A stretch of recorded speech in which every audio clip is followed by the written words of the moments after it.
this ends up breaking down the licensing process, it's important to understand first the conditional and then the priority, right? So the biggest distinction, and to take one step back, there are basically 10 buckets of priority, right? You can fall into one of these 10 buckets. And where it becomes most relevant, and the easiest way to kind of paint this picture, is bucket number 1 is social equity conditional license. Bucket number 10 is your classic MSO. And how this plays out from a application standpoint is, even if the MSO submitted their application on the first day possible, if they submitted their cultivation application on December 15th at 9 a.m., that application can get jumped basically indefinitely by any conditional social equity, by any conditional diversely owned, by any conditional. So again, like, it's the way that this system is designed is to continue to prioritize those who are kind of non-MSOs in favor of these other buckets of priority, to make sure that those getting to the front of the line first are these other license class, are these other groups that either the statute or the regulations seek to prioritize, right? So that's 1 through 10. 1 through 5 and 6 through 10 in terms of buckets of priority are the same. The main difference being 1 through 5 are conditional licenses, right? And what's a conditional license? So a conditional license, the first gating item on a conditional license is all of the owners, right? So anyone holding 5% or more in the company needs to have made in the last tax year less than $200,000 if they file their tax return on their own, or if they're married filing jointly less than $400,000, right?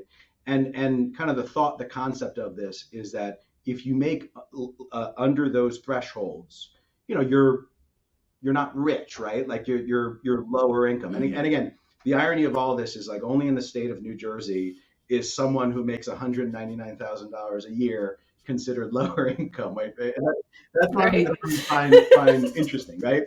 But that's what essentially qualifies you as a conditional license holder. Now, what is a conditional license? A conditional license, once you win it, doesn't give you the ability to grow cannabis, process cannabis, or retail cannabis, right?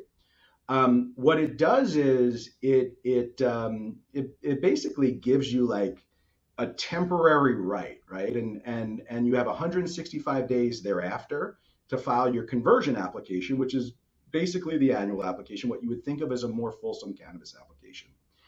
And so why does it matter? Why does it make sense? Why it matters on the front end is, again, if you're a conditional license holder, you're in buckets 1 through 5 of priority. Now, the other good thing is, once you get your conditional license and you go to do your conditional conversion, you reapply at your same priority, right? So if you were a social equity owned cultivator, and you would be applying as a 1B applicant, when you go to submit your conditional conversion, you submit it as a 1C, right? So no matter what, you can. It's this whole theory and this whole concept of continuing to jump the line.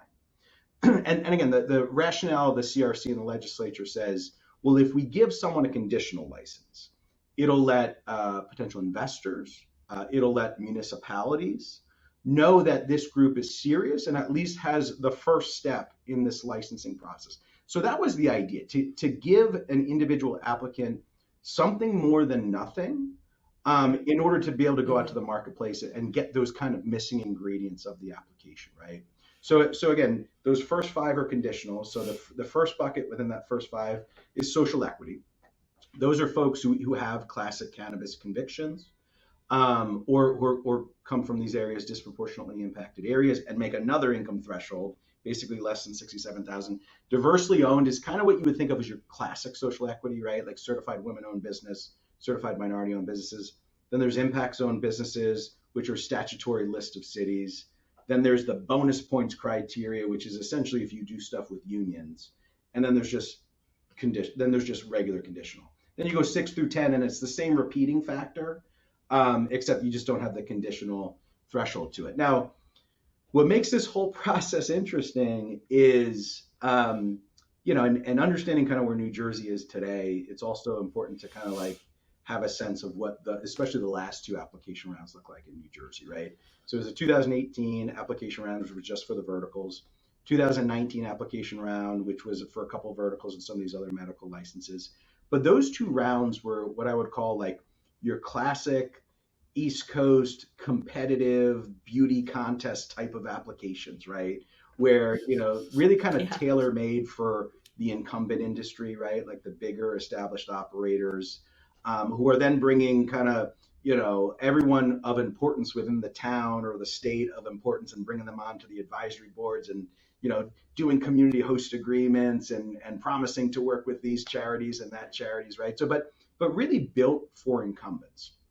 The other thing that happened with both those application rounds, right, which was the inevitable 2019 lawsuit, which stopped the program in its tracks for 2 years, right?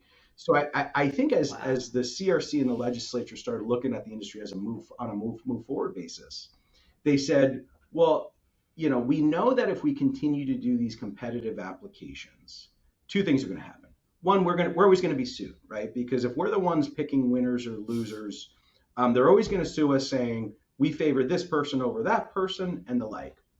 The other thing that the CRCC said is I think candidly, I think they said, well, why are we in the best position to say who the limited few license holders should be? Shouldn't that be the marketplace's decision at the end of the day, right?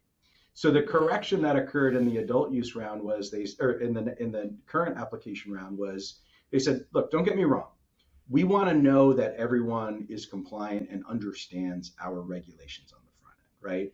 We want to understand that they know what safety and security looks like, what adverse event reporting looks like, what waste disposal looks like, what it takes to have an operations plan or a cultivation plan or a dispensary plan. We want to know those things, but we don't just want to give licenses to those who know those things and then are putting the lipstick on it, so to speak, right?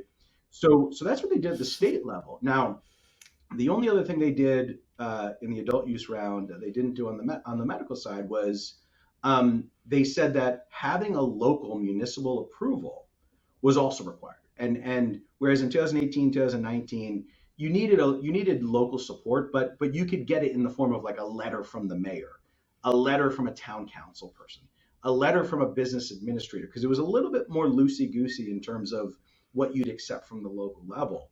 Now, where that's changed substantially is when adult use was implemented, much like in other states, the statute said all municipalities in the state of New Jersey have to either opt in or opt out by August 21st, 2021. Vast majority opted out, right? So despite the fact that 70% of New Jerseyans voted in favor of it, 70% of towns ended up opting out of those uses, which is like crazy and remarkable. And I work with clients in some towns where the town base of its citizens voted 80% in favor of the adult use law, and the town was still going to opt out, right? So like a little bit of this learning curve from towns of still being afraid of it, notwithstanding the fact that people are for it. So the other thing they did though was they said to evidence local approval and support, you need a resolution from the governing body, right? So your entire town council has to vote in favor of your application and your location, right? Now, the other big thing that towns did in opting in or opting out is they said that they could set caps on how many licenses they wanted in their town, right? So the vast majority of towns are not unlimited. So there's a lot of towns who don't even allow retail or don't allow cultivation. And of those towns that allow some of these uses, they'll say, well, we only want one dispensary or two dispensaries or one cultivation or two cultivations, right? So the big fight in New Jersey has been finding not only properties, but towns that'll give you approval, and more than that, towns that haven't already hit or exceeded their cap, right? So in many respects, the state has made the state license not easy, but easier than the beauty contest.